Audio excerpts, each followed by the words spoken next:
My name is Margaret Wilson Lovett, and I want to talk about my chooks and what a delight they were for me, excepting when I was a child and I used to see their heads cut off on the chopping block, and then they'd run around without a head, and I used to be, oh, goodness me, terribly upset.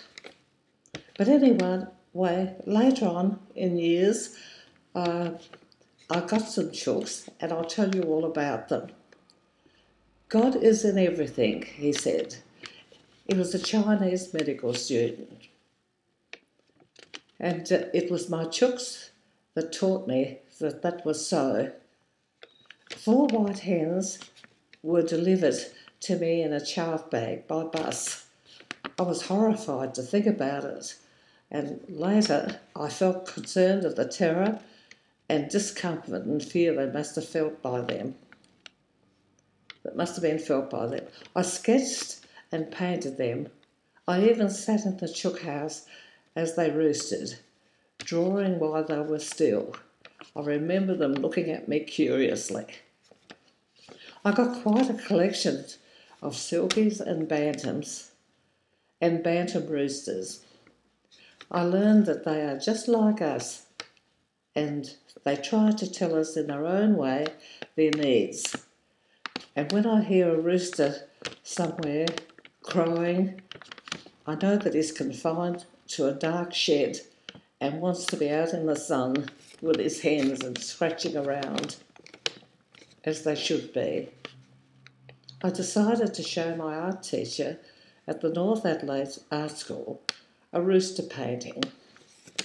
I didn't think she would be interested, but she loved it and hung it in her office.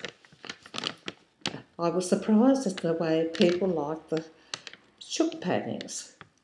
I sold 7 of them the night I graduated from the North Adelaide Art School, and also won first prize, and sold a rooster painting in the Blackwood Art Exhibition at that time.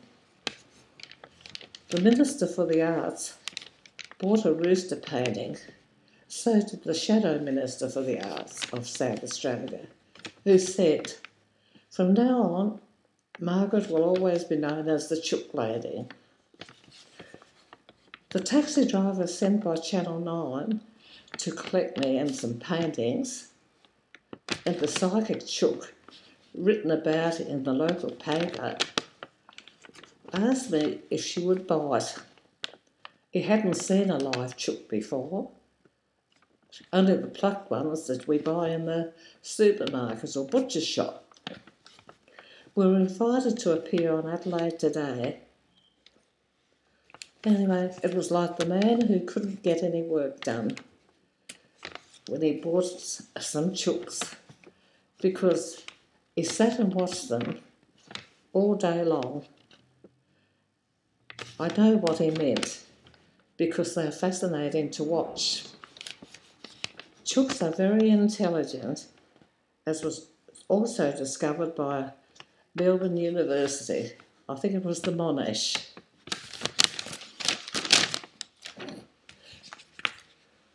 This is a photograph of a first prize I won in the Blackwood Art Show when I graduated from the North Adelaide Art School and sold all those chook pictures. And this is the ribbon I received for another first prize I received for another chook painting.